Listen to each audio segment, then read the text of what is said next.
Well, hola people, konnichiwa. Back again bersama Selvin di channelnya Kudetek.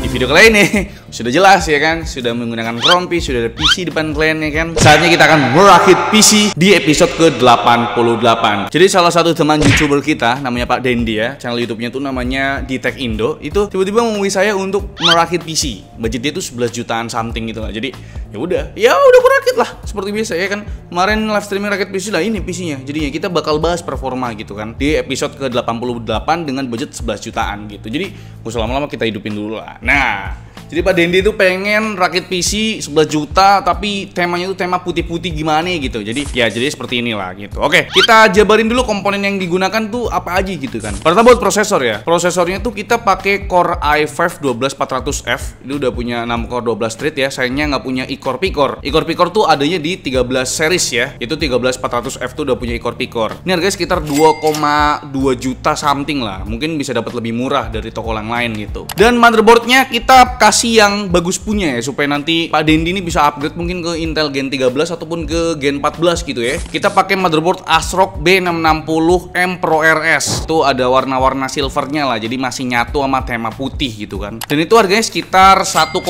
juta gitu. Dan udah punya 2 slot SSD NVMe. Jadi kalau mau upgrade NVMe lagi nanti bisa tuh Pak Dendinya gitu kan. Dan selanjutnya untuk memori sama SSD nih. Nah, kita memori sama SSD pakai dari Team Group Pak. Pertama untuk memori atau RAM-nya kita pakai dari Team Group, itu T-Force Delta White RGB dengan kapasitas 16 GB DDR4 3200 MHz. Warna putih RGB gitu ya. Harganya itu sekitar 800.000 pas lah. Tuh udah dapat 16 GB DDR4 3200 MHz. Dan selanjutnya untuk SSD-nya nih. Sekarang tuh wajib banget ya rakit PC pakai SSD udah buat storage-nya. Khususnya M.2 NVMe SSD yang saat ini udah masuk ke generasi PCIe Gen 5, Pak. Tapi karena masih tergolong teknologi baru, SSD dengan PCIe Gen 5 tuh produknya masih sedikit dan juga harganya masih tinggi banget gitu loh. Opsi paling reliable di zaman sekarang ya kalian bisa pakai M.2 NVMe dengan PCIe Gen 4. SSD dengan PCIe Gen 4 tuh terbilang masih oke lah untuk speed transfernya. Jadi menurutku sih masih wajar lah kita pakai PCIe Gen 4, dan masih banyak juga sih yang pakai Gen 3 malah. Jadi nggak apa-apa kita pakai Gen 4 nih. Dan ini dia, kita pakai dari Team Group itu T-Force Z44A5 punya dengan kapasitas 1 TB, bre. Ini mungkin bisa kalian pertimbangkan lah Team Group ya, T-Force Z44A5. Jadi T-Force Z44A itu ada 3 SKU berdasarkan transfer speednya ya. Mulai dari Z44A3 yang punya transfer speed setara PCIe Gen 3 up to 3500 MB per second. Terus ada Z44A7 yang punya transfer speed rata kanan up to 7400 MB per second. Dan unit test kita yaitu Z44A5 yang bisa dibilang speed transfernya tuh mid range lah, ya kan, medium gitu. Di kisaran 5000-an MB per second, bre. Dan T-Force Z44A5 juga punya 3 SKU berdasarkan kapasitasnya. Mulai dari 512 GB, 1 TB dan 2 TB. Buat yang kapasitas 512 GB, TBW-nya up to 300 TBW. Terus yang 1 TB punya TBW up to 600 TBW ya, terabyte written. Dan yang paling gede 2 TB itu punya TBW up to 1200 terabyte written, bre. Jadi makin gede kapasitasnya makin gede juga untuk terabyte written-nya. Dan soal desainnya, unit T-Force Z44A5 ini pakai form factor 2280. Di kedua sisinya tuh ada label, jadi nggak polosan gitu aja, bre. Yang sisi bawah labelnya mirip unit Team MP44L, sedangkan label yang atas berbahan grafin super tipis sekaligus berfungsi sebagai cooling system SSD ini. Tampilan label grafin ini cukup simple dengan dominan hitam dan warna teks silver. Nah, buat spesifikasi dari T-Force Z44A5 ini mirip sama Team MP44L yang sama-sama SSD DRAM-less alias nggak punya DRAM cache. Controller masih sama dari pabrikan Maxio dengan tipe MAP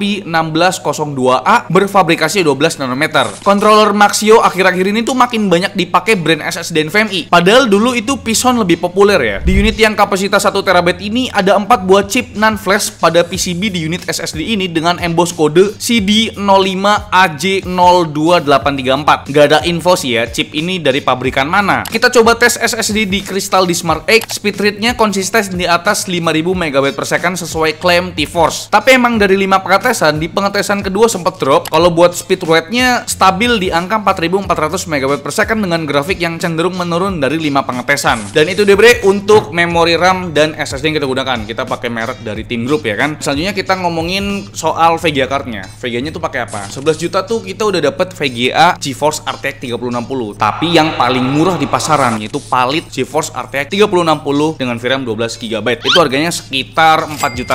Kita udah dapet dual fan VGA card ya kan. Walaupun memang bisa dibilang ini paling murah dan dia punya backplate tuh masih pakai plastik gitu loh. Tapi nggak apa-apa. Kita punya editor juga pakai 3060 dari palit juga kok.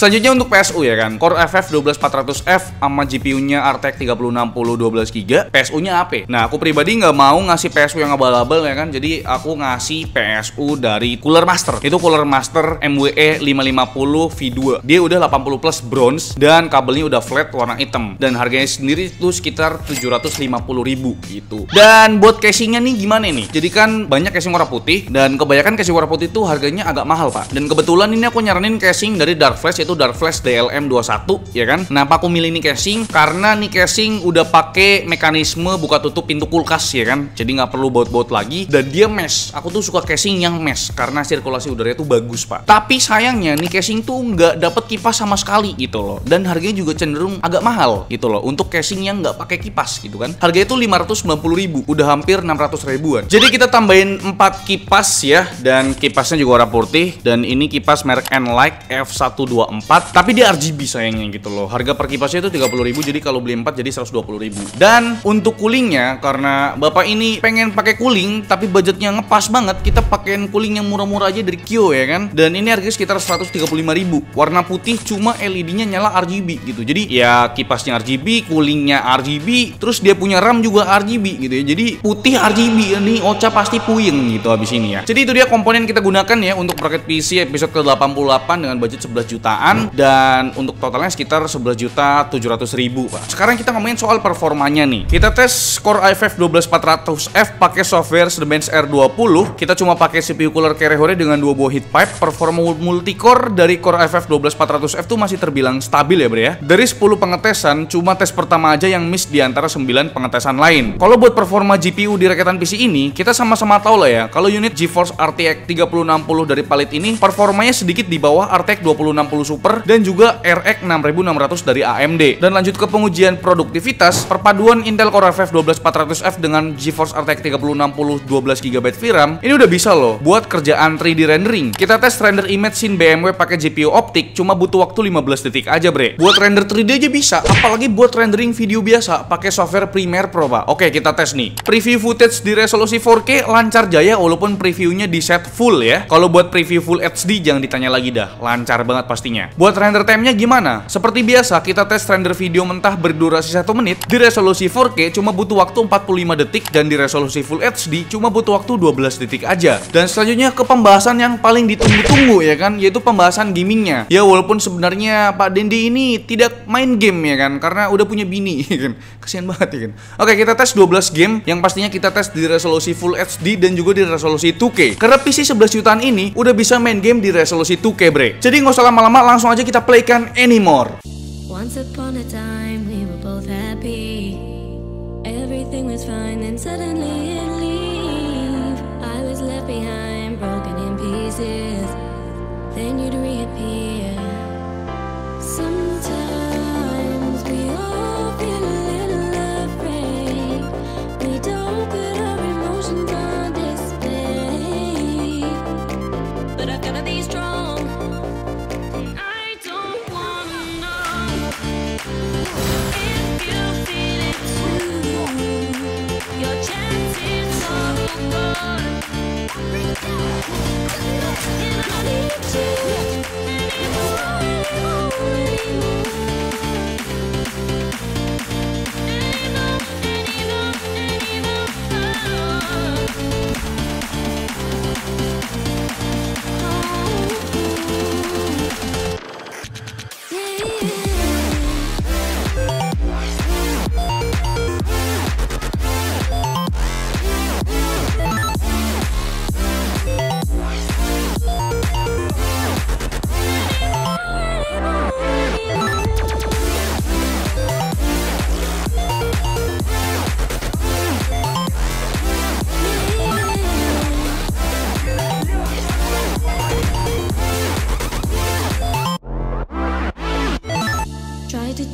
line make you wanna stay.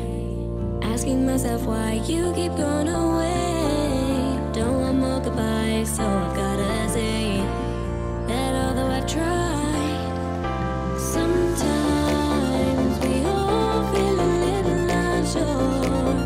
We don't really know what we're here for, but I've got to move on.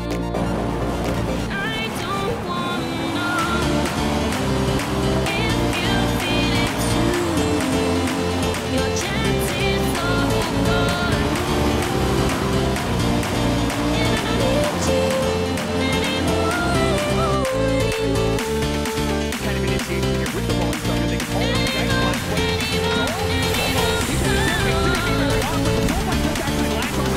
Inspector jumps in. Tell me they're gonna get the ball. They barely got it. In the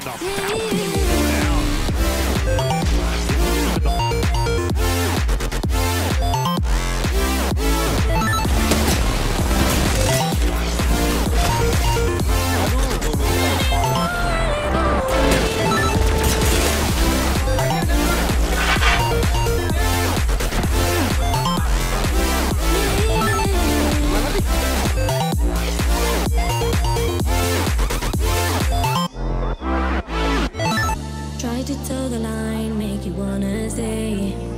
Asking myself why you keep going away. Don't want more goodbyes, so I've gotta say that although I've tried, sometimes we all feel a little unsure. We don't really know what we're here for, but I've got to move on. I don't wanna know if you feel it too. Your chances are gone, and I don't need you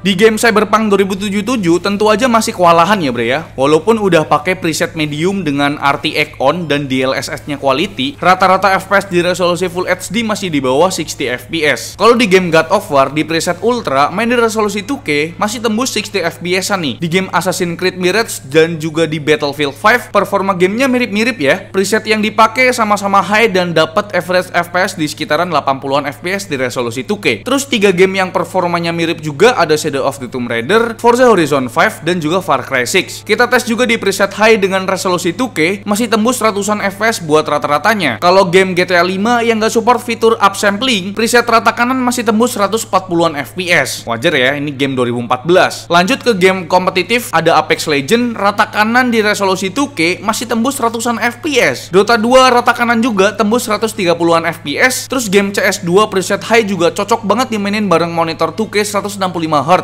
Dan game terakhir ada Valorant yang tentu aja tembus 260 FPS. Dan terakhir ini kita bakal bahas mengenai suhu dan juga penggunaan dayanya, karena masih banyak orang yang takut buat rakit PC. Katanya sih ya penggunaan dayanya gede banget bang, padahal sih hard dryer mak kalian yang paling gede penggunaan dayanya bisa sampai 400 watt. Oke, kita bahas dulu untuk suhunya nih. Cooling system di sini bisa dibilang basic ya buat spesifikasi yang ada. CPU coolernya pakai air cooler dengan 2 buah heat pipe dan 9 cm single fan lagi. Terus buat airflow-nya ada 3 buah fan casing 12 cm sebagai intake dan 1 buah fan casing 12 cm sebagai exhaust. Pas kondisi idle, suhu CPU dan GPU-nya terjaga di bawah 50 derajat Celcius dengan penggunaan daya saat kondisi idle sekitar 67 watt. Sedangkan pas buat nonton video YouTube 1080p sedikit naik ke 80 watt untuk penggunaan dayanya. Kalau buat gaming, di sini kita tes buat main game Battlefield 5, suhu prosesornya tuh sekitar 72 derajat Celcius sedangkan suhu VGA-nya sekitar 68 derajat Celcius. Buat ngelihat suhu tertinggi prosesornya, kita kita uji di tes multi-core Cinebench R23 10 menit loop. Suhu tertingginya di 83 derajat Celcius dengan CPU packet power sekitar 65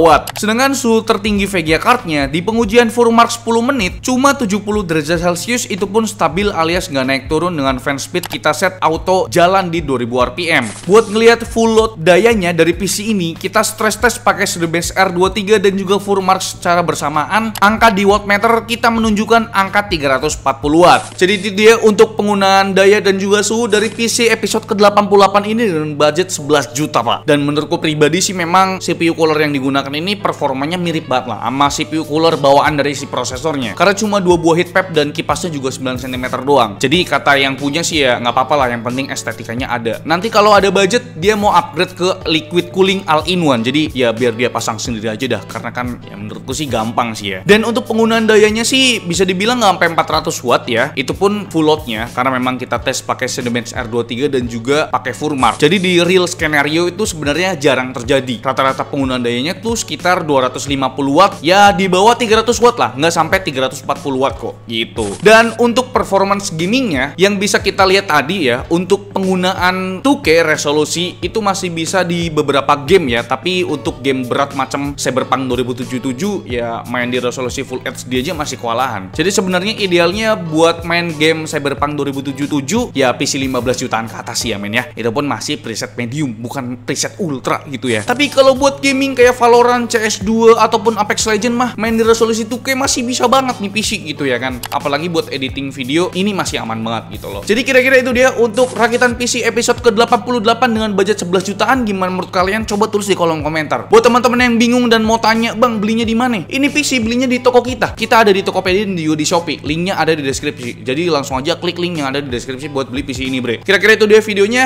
Mungkin itu aja di video kali ini ya. Ini video terakhir yang kita buat di tahun 2023. Like video ini kalau kalian suka, dislike kalau saya jelek, dan jangan lupa untuk tekan tombol subscribe yang warna merah kalau misalkan kalian belum subscribe channel ini. Selfie and Slakos di channel ini, ucapkan terima kasih. Sampai jumpa di video selanjutnya, bre. Bye bye.